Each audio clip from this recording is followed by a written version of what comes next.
Hi guys, Elizabeth here with The Run Experience. Today we're talking about caffeine. Is it a performance enhancer? Does it cause dehydration? I want you to be in the know so that you'll figure out how to use it best.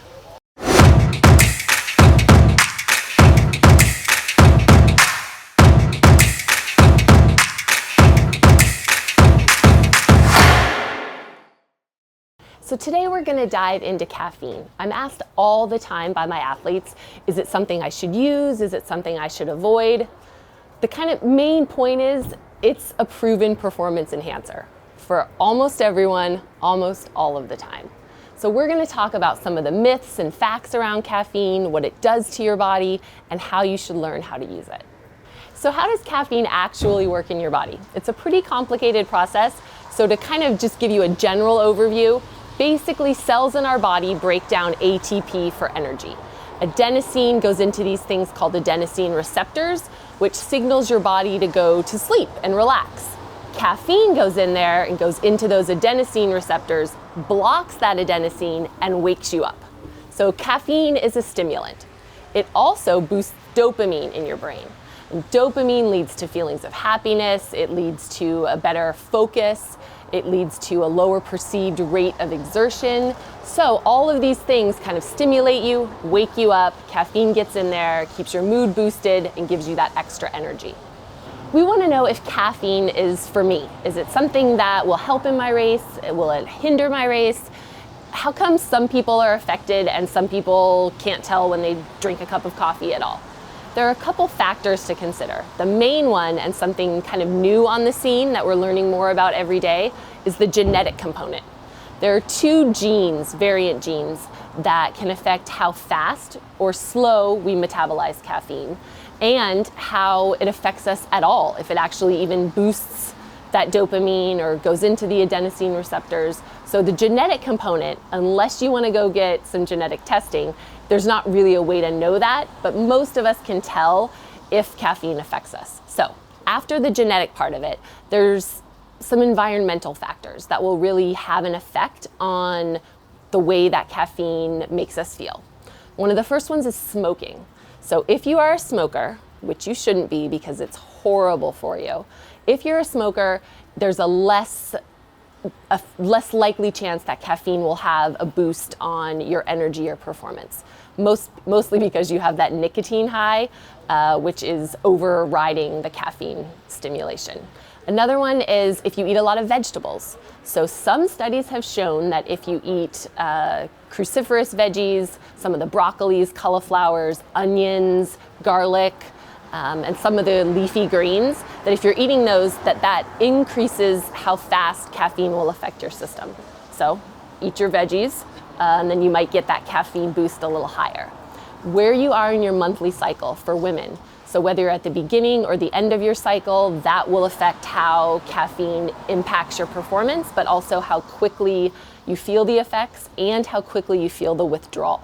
So you always want to be paying attention when you're using caffeine for your training and racing, kind of what other things might be influencing it. All right, so now that we know what caffeine does to our body and what outside factors might be influencing whether or not caffeine affects us or not, now we want to look at how to use it in our training and racing. The first thing that you want to do is figure out what foods you're consuming on a regular basis that have caffeine in them and how much caffeine you're actually getting.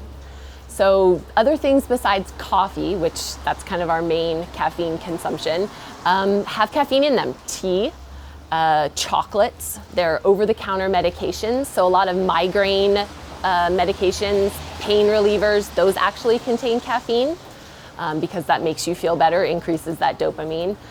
There are also things like energy drinks and then sports gels, sports products that have caffeine included in them now.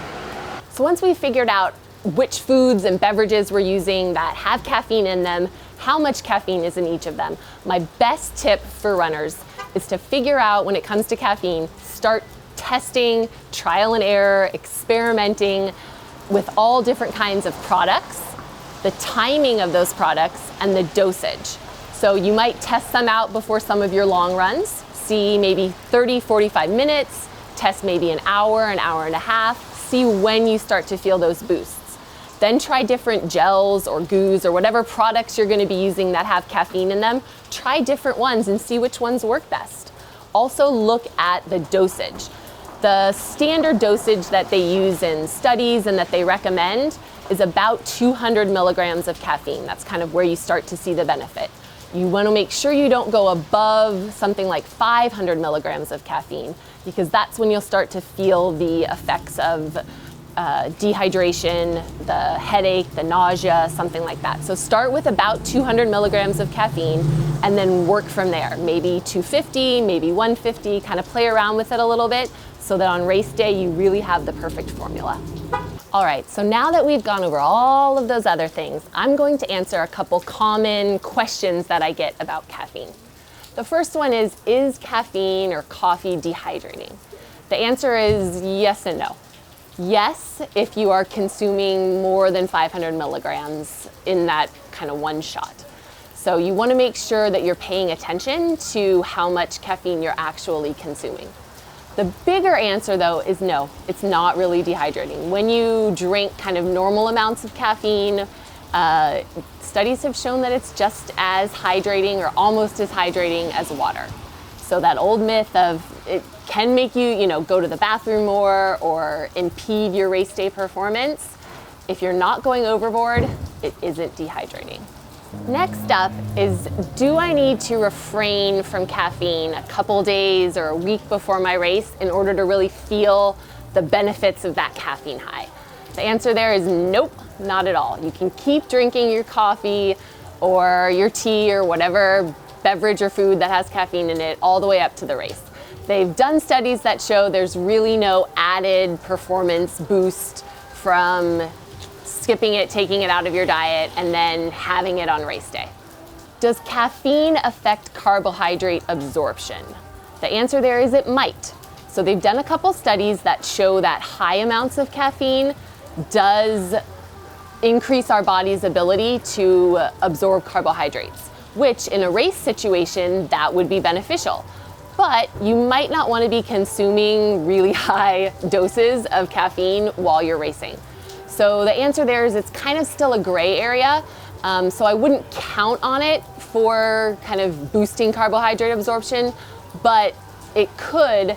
So if you're taking it while you're racing, again, if it benefits you, you might as well be taking that caffeine and potentially you might get a little boost. So we all know that you can do that pre-race coffee to feel that boost at the beginning of your race. I get a lot of questions on, can it help me at the end stage of my race? Or should I save it until the end so I really get that boost? And the answer there is yes, absolutely, it will help. And it can be, depending on the length and duration of your race, it can be a good idea to save it until the end. So once you've figured out how long it takes for your body to feel the effects of that caffeine, then you want to be able to plan out if there are times in your race when you want to use it.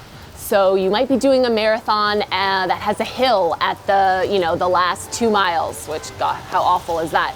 But if you do and you know that, then plan out, okay, 60 minutes, 40 minutes before the end of the race, I'm gonna take that caffeine shot, or I'm gonna drink some of that Red Bull or Coke or whatever it may be, and know that in about 45 minutes to an hour when I'm really climbing that final hill, needing that surge or that added energy, that caffeine is going to kick in. So play around with it, figure it out, build your race strategy, and then yes, at the end stage of your race, that caffeine boost might just come in handy. We covered a lot about caffeine in the video today. Some main points that I want you to take away are, one, it is one of the few proven performance enhancers when it comes to sport. So if it works for you, it's definitely something to use as a tool in your toolbox for training and racing. The next thing is it's different for everyone, so you really want to experiment and find out the best plan, the best dosage, timing, race strategy for you. All right, I hope that you are more comfortable and understand a little more about caffeine and figure out a way to use it in your training and racing. So how does caffeine work in our body?